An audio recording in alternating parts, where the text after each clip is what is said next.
Hi guys, welcome back to the Star Wars figure review.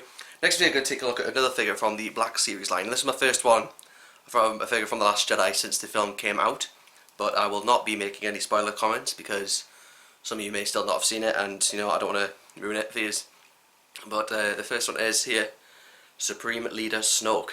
Now before we look at him, we'll take a look at the packaging this one comes in. As you can see, it's the same as the Black Series before. It really needs updating though, but nothing much we can really do. And I think the Han Solo movie figures, which are set to come out soon, will be packed in this because I've seen the next wave with Tarkin and the Death Squad Commander and Jawa have been assigned to this packaging, so I can assume that the Han Solo movie ones will be, but you know what, maybe eventually they should change it.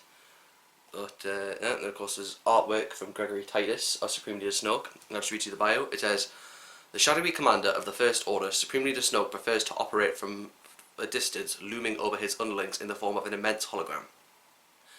As the First Order rallies, this master of the dark side emerges from the shadows to seize victory." Of course you remember that because you remember in The Force Awakens that he is only ever seen in hologram form, and he has his first moment in The Last Jedi is also in hologram form. His first actual scene is a scene with Kylo Ren and General Hux. But of course, he plays a small role throughout he plays a role throughout the rest of the movie, is all I'm going to say. But if you do know what happens, you know what happens, what his character does throughout the rest of the film, so don't want to give anything else away. Now this is a really good figure, but at the same time a bad one. The good thing being, just the whole detail Hasbro have gone into making this figure. It's not showing up well on the screen, but the reflection of the shininess from the robe that he's wearing just got sealed in by this long belt. It's so well done. I gotta give props to the designers for going in full out on this. Of course there's the ring thing on his left hand and his forefinger. I think you see him wearing it over hologram in The Force Awakens, but I don't recall exactly when. Unfortunately, these things do kind of come off easily. The little bits of them can run off in your hand, so if you're using it as a play feature, be careful. But if it's on display, it's not going to matter too much. And then just the detail on the shoes he has as well. They're like sandals, these shoes, like slippers, but they still look really good. And the full design of his face too, they've gone full out into making his face accurate to that of the character of Snoke in the Force Awakens and in The Last Jedi. So congrats to Hasbro for doing that and getting it all in. And the negative side I really have to bring is that there's no real accessories to the figure. Yeah, I still paid the same price, just little sirens out there. That's the problem, because this figure, while having the detail, and it is slightly more upscaled of other Black Series 6-inch lines, because as in scale with Boba Fett there, you can see he's so much bigger. So I mean, it tries to make up with that, but it would have been nice if it just had because I believe he had some sort of stick like Yoda and Luke. It would have been nice if he included one of those, because Luke had the same issue as well. Didn't come with any accessories, yet we paid the same price as the other figures for him.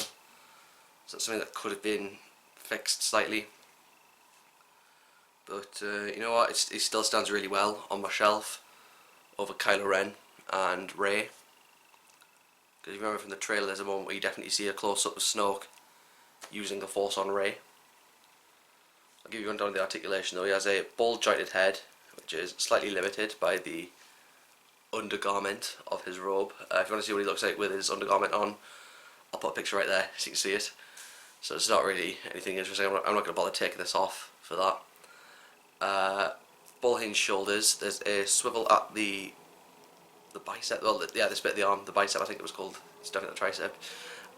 Door joints at the elbows. Ball hinged wrists. Yeah, ball jointed torso. Ball hinged hips.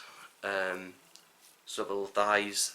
Double joints at the knees, and a ball joint and a rocker at the ankle. So it's the same hyper articulation of the generic Black Series figures to try and make it a little bit better, but the lack of accessories could have almost drawn you away from it.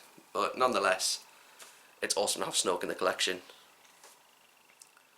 So there we go. Let's give you a full look at his head again because it's just so good. He looks so serious as his figure. But yeah, so that is Supremely the Snoke.